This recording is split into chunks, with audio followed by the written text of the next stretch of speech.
الزول تحياتي للجميع. Bonjour à toutes et à tous.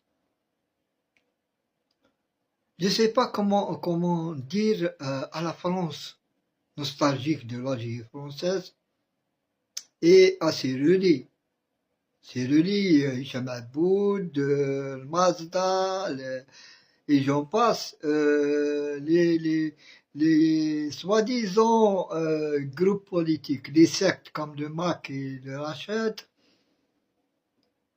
et tout le tralala du mouvement sioniste mondial. Je ne sais pas comment vous dire, game over. L'Algérie, c'est plus que vous pensez. L'Algérie a mis fin à tous vos calculs, vos projets, vos manigances. L'Algérie est une puissance mondiale à l'ONU, ou sur le plan diplomatique, sur le plan économique, elle bat la France largement.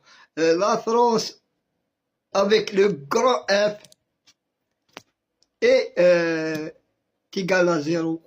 Est égal à zéro devant l'Algérie actuelle. Donc, les nostalgiques de l'Algérie française, la droite extrême, ou l'extrême droite, les Ataïou et la suite. Le CRIF, ce mouvement sioniste qui est en train de gérer la France comme il veut, il l'amène du bout du nid. L'Algérie, c'est une terre interdite. C'est une terre interdite. Vous avez échoué avec tous vos projets, vous avez essayé, tous vos relis, vous avez essayé par vos top espions, vous avez échoué. L'Algérie, c'est un grand pays que ce soit pour Israël, pour le Maroc, pour la France, etc. Les Émirats, vous avez échoué. Vous jouez maintenant aux propagandes médiatiques comme quoi il y a en Algérie un conflit entre les généraux, un général est en fuite, etc. Alger est super bloqué par des forces sécuritaires. Eh bien, moi, j'habite Alger comme tous les Algériens qui sont à Alger. On n'a rien vu de tout ça. Et vos bobards, comme d'habitude. Et je rappelle à Hicham Aboud qui disait que pourquoi pas il va pas le président Tebboune à Tizi Ouzou inaugurer tel.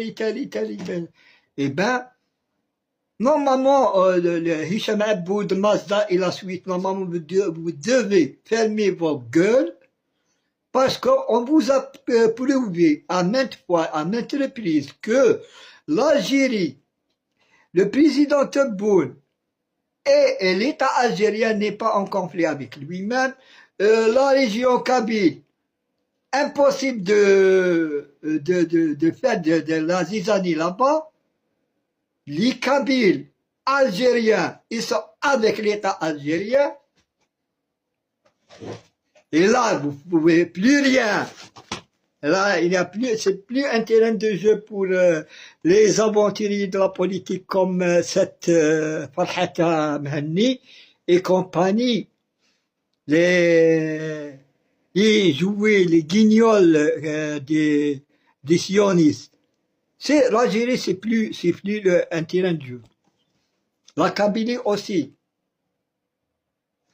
Donc, vous voulez jouer aux intox, allez vous jeter des intox comme ça à la beuglette et vous attendez que ça éclate. Eh bien, ça ne va pas éclater. Il n'y a rien du tout.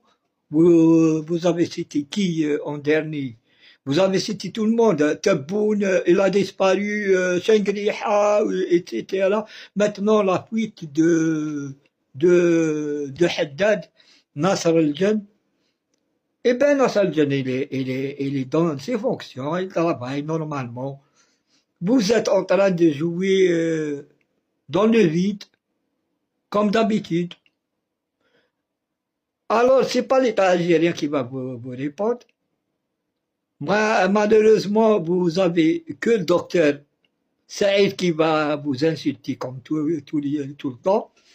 C'est pas une Mazda ou une Farhata Mhanni ou une Hicham Aboud qui va raconter des histoires sur l'Algérie parce que je suis là pour leur descendre leur slip comme toujours. Donc, vous allez entendre, suivez mes vidéos.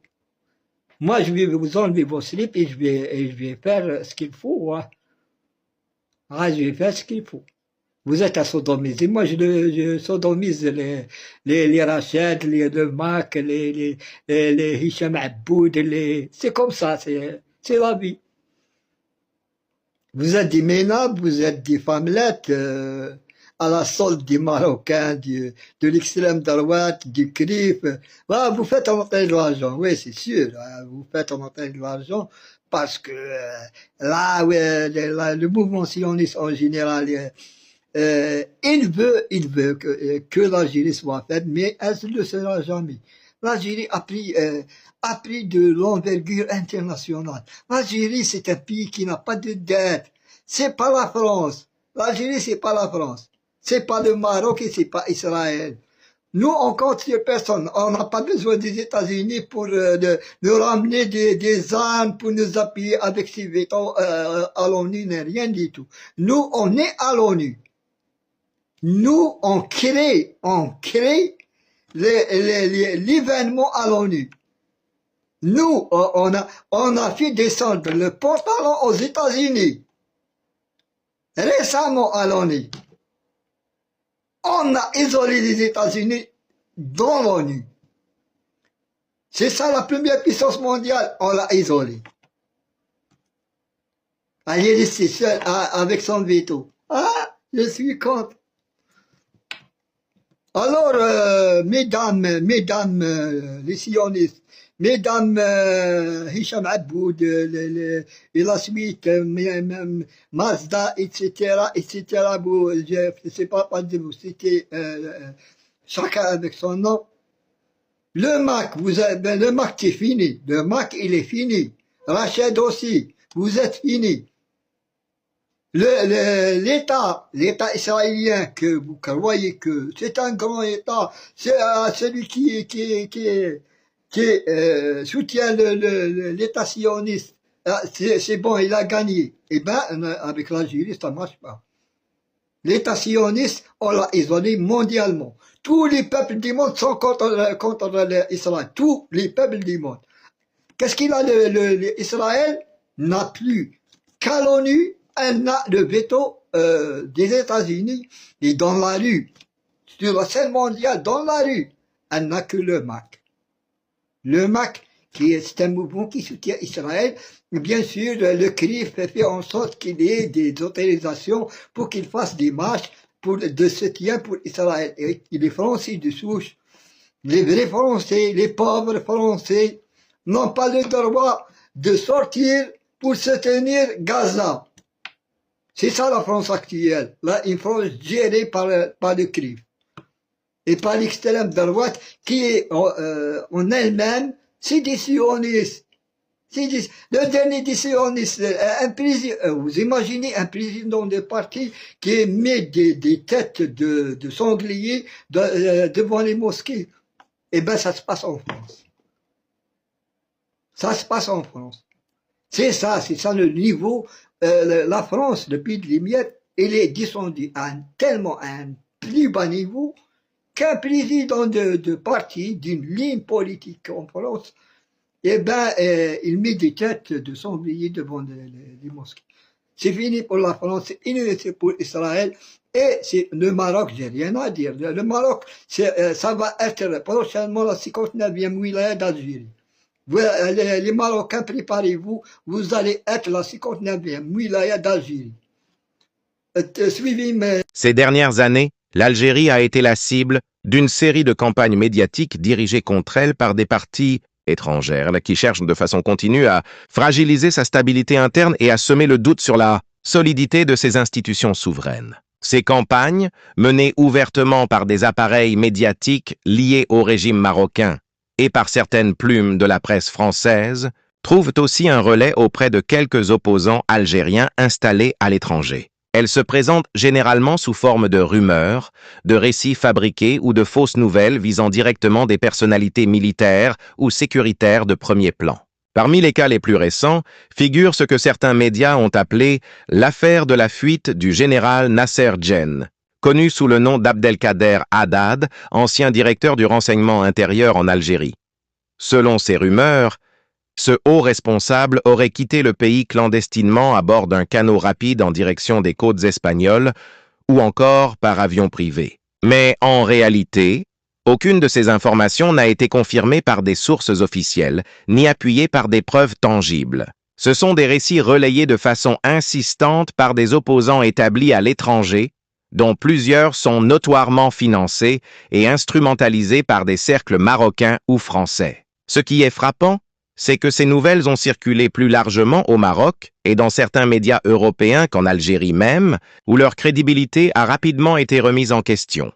Ce n'est d'ailleurs pas la première fois que de telles campagnes visent les dirigeants algériens. Le président Abdelmadjid Tebboune lui-même a été la cible de rumeurs, certains allant jusqu'à affirmer qu'il avait disparu ou qu'il était gravement malade et incapable d'assumer ses fonctions. La suite a démontré l'inanité de ces thèses. Le chef de l'État a multiplié les apparitions publiques et a poursuivi son action gouvernementale normalement. Le chef d'état-major de l'armée nationale populaire, le général Saïd Chengriha, a lui aussi été visé par des rumeurs de ce genre, décrites comme une tentative de fragiliser son image et de suggérer des conflits internes inexistants. Même le défunt général Ahmed Gaïd Salah, alors qu'il était encore en vie, avait été régulièrement annoncé comme déchu ou décédé, ce qui a toujours été contredit par la réalité des faits. L'objectif de ces campagnes est clair. Créer la confusion dans l'opinion publique algérienne, semer le doute quant à l'unité et la stabilité de ses institutions et affaiblir la confiance du peuple envers son armée. Or, l'armée algérienne est une institution centrale, véritable colonne vertébrale de l'État dont la légitimité historique et la crédibilité populaire reposent sur un long parcours de sacrifices, depuis la guerre de libération jusqu'à la sécurisation des frontières dans un environnement régional souvent instable. S'attaquer à ces généraux et à ces cadres, c'est donc tenter de porter atteinte directement au symbole même de la force et de la souveraineté de l'Algérie. Face à ce type d'attaque, l'État algérien adopte une posture bien étudiée. Contrairement à d'autres gouvernements qui réagiraient par des démentis systématiques, Alger privilégie souvent le silence et l'ignorance de ces rumeurs. Car répondre à chaque provocation risquerait de donner de l'importance à des récits fabriqués et de légitimer ceux qui les propagent. La stratégie algérienne consiste donc à laisser le temps démontrer la fausseté des accusations, en s'appuyant sur la continuité de l'action gouvernementale et la visibilité des responsables visés. L'expérience a prouvé que cette méthode est efficace. Chaque rumeur finit par s'effondrer d'elle-même, dévoilant l'absence totale de fondement de ces histoires. Il est également important de souligner que ces campagnes sont souvent coordonnées. On observe qu'au même moment, des médias marocains, des opposants exilés en Europe et certains réseaux sociaux relayent exactement les mêmes éléments de langage, utilisant les mêmes expressions et répétant les mêmes informations infondées. Cela montre clairement qu'il existe une organisation derrière cette offensive médiatique avec des centres de décision qui planifient et synchronisent ces actions. Leur objectif dépasse le simple brouillage de l'opinion publique interne. Il s'agit aussi de ternir l'image de l'Algérie à l'étranger, au moment même où le pays renforce sa place sur la scène africaine, méditerranéenne et internationale, car l'Algérie, aujourd'hui, est une puissance régionale affirmée. Son armée figure parmi les plus puissantes d'Afrique et occupe une place enviée dans les classements mondiaux, souvent citée parmi les 30 premiers rangs. Elle dispose de moyens modernes, d'une défense anti-aérienne performante, d'unités terrestres et navales aguerries et d'une aviation de combat moderne. Elle investit également dans une industrie militaire locale en pleine expansion afin d'accroître son autonomie stratégique. Ses capacités militaires font de l'Algérie un acteur incontournable de la sécurité régionale, capable de dissuader toute menace à ses frontières et de préserver son intégrité territoriale. Sur le plan diplomatique, l'Algérie s'impose de plus en plus comme un acteur clé. Son retour marqué sur la scène africaine et arabe est indéniable. Elle a joué un rôle dans de nombreuses médiations, a défendu sans relâche la cause palestinienne et continue de promouvoir le droit des peuples à disposer d'eux-mêmes, un principe qui guide sa politique étrangère depuis l'indépendance. Son attachement à la non-ingérence dans les affaires intérieures des États fait d'elle un partenaire respecté, mais aussi une cible pour ceux qui cherchent à imposer leurs agendas par la force ou la manipulation. Économiquement, malgré les défis, l'Algérie dispose de leviers puissants. Producteur majeur de gaz, elle est devenue encore plus stratégique pour l'Europe dans le contexte de la crise ukrainienne et des tensions énergétiques mondiales. Ses exportations gazières ont pris une importance capitale pour plusieurs pays européens. Mais Alger ne se limite pas à ce rôle d'exportateur. Elle mise également sur la diversification de son économie, en développant l'agriculture, les industries de transformation et le secteur des nouvelles technologies. Cette volonté de modernisation et de souveraineté économique contribue à renforcer sa position dans le concert des nations. Ainsi, il est clair que les rumeurs comme celles concernant Nasser Djen ne sont que des épisodes d'une guerre médiatique beaucoup plus large. Une guerre où l'arme principale est la désinformation et où les réseaux sociaux servent de caisse de résonance à des récits inventés. Mais ces tentatives échouent à briser la cohésion nationale car la société algérienne est de plus en plus consciente de ces manœuvres. Le peuple algérien, fort de son expérience douloureuse durant la décennie noire, connaît la valeur de la stabilité et sait reconnaître les dangers des manipulations extérieures. En définitive, l'affaire dite du général Abdelkader Haddad n'est qu'un chapitre d'une série sans fin. Hier, c'était le président Tebboune qui était visé. Demain, ce sera un autre haut responsable ou une autre institution. Le schéma est toujours le même. Inventer une histoire, lui donner un vernis de crédibilité en la relayant massivement, puis espérer semer le trouble. Mais la réalité du terrain, la continuité des institutions et la force de l'État algérien finissent toujours par réduire ces campagnes à néant. La force de l'Algérie ne réside pas seulement dans ses capacités militaires ou diplomatiques, mais aussi dans la résilience et la vigilance de son peuple. Ce peuple qui a payé un lourd tribut pour sa liberté n'est pas prêt à laisser son pays basculer dans le chaos voulu par ses adversaires. Quant à ceux qui, pour des intérêts personnels ou financiers, s'allient aux ennemis de leur patrie et propagent ces mensonges, ils restent marginalisés et discrédités face à la vérité et à l'histoire. L'Algérie se trouve aujourd'hui au cœur d'une équation régionale et internationale complexe où les grandes puissances, en particulier la France, tentent de la présenter comme un État en crise, englué dans des luttes internes, alors qu'en réalité, elle renforce sa position en tant que puissance montante dans la région maghrébine, africaine et méditerranéenne. Ces campagnes médiatiques, relayées par des journaux comme Le Monde, ne sont nullement innocentes. Elles s'inscrivent dans la continuité d'une politique ancienne qui vise à ternir l'image de l'Algérie et à ébranler la confiance du peuple envers ses institutions.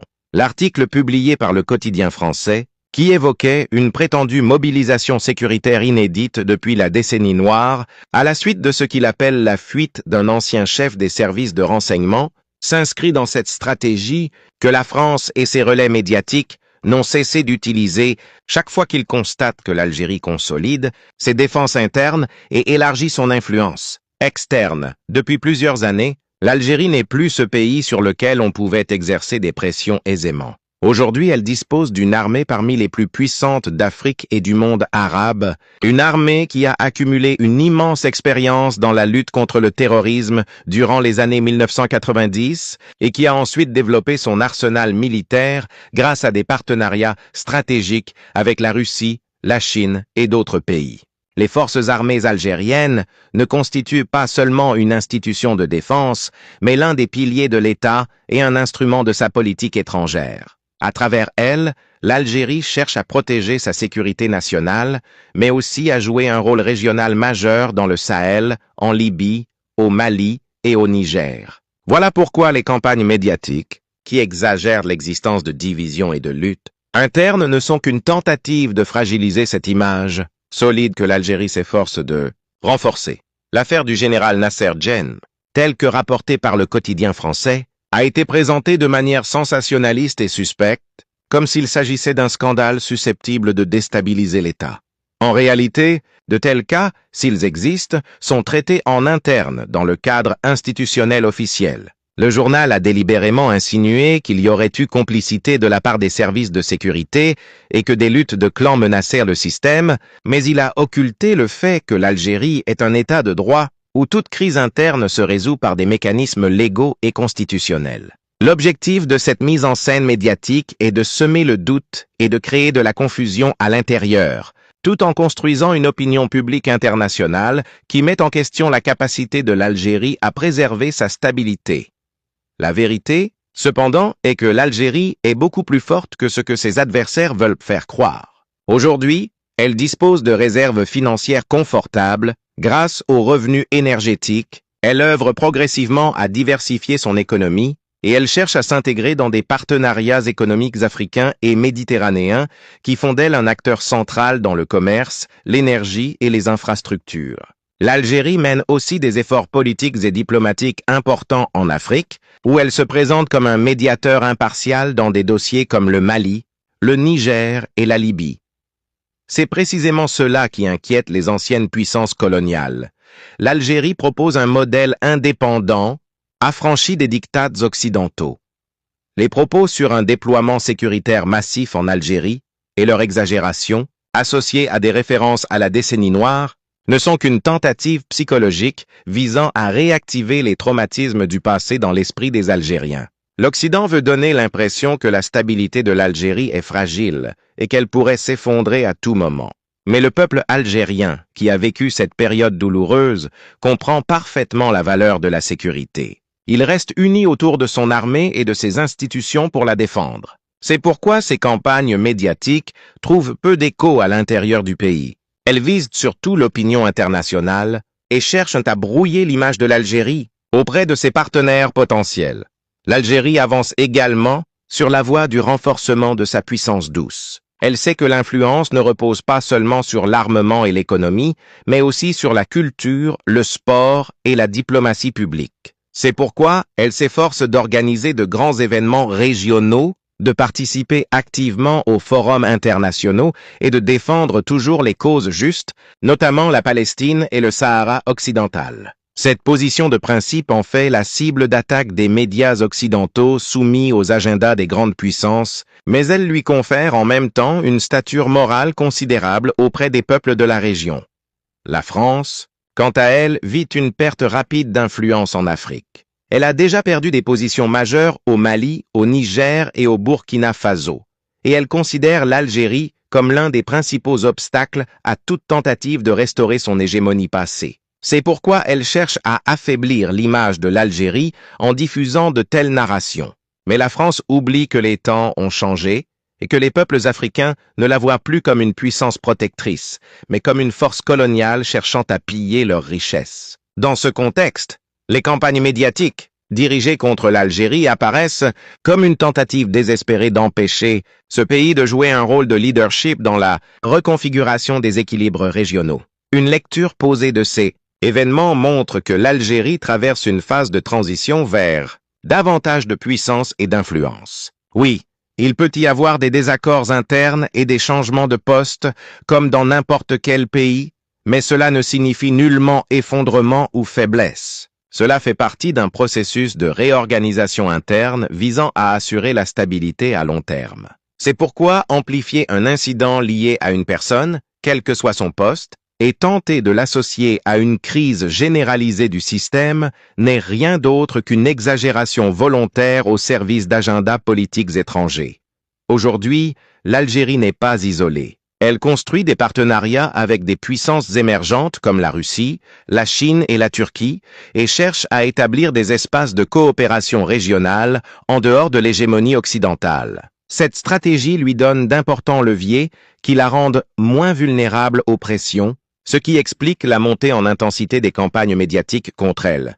En définitive, On peut dire que l'Algérie fait face à une campagne complexe visant son image et sa place dans le monde. Mais sa puissance militaire, économique et politique, ainsi que l'unité de son peuple autour de ses institutions, la rendent capable d'absorber ces pressions. Ce qui est écrit dans la presse occidentale n'est que le reflet des craintes des anciennes puissances coloniales face au retour de l'Algérie en tant que véritable puissance régionale. Cette campagne ne réussira pas. Au contraire, elle pourrait bien renforcer la détermination des Algériens à consolider leur unité nationale et à hisser encore plus haut la stature de leur pays. Dans le Sahel, les coups d'État militaires se sont multipliés ces dernières années, bouleversant les équilibres politiques fragiles. Le terrorisme, loin d'avoir disparu, continue de menacer cette zone marquée par une instabilité chronique. En parallèle, les grandes puissances, les États-Unis, la Russie, la Chine et la France s'affrontent pour exercer leur influence sur l'avenir du continent africain. Dans ce jeu complexe, l'Algérie, qui s'étend de la Méditerranée aux confins du Sahara, dispose d'une profondeur stratégique unique. Elle est contrainte d'anticiper les menaces, de mettre en place des politiques sécuritaires proactives et de consolider ses alliances pour préserver sa souveraineté et sa stabilité intérieure.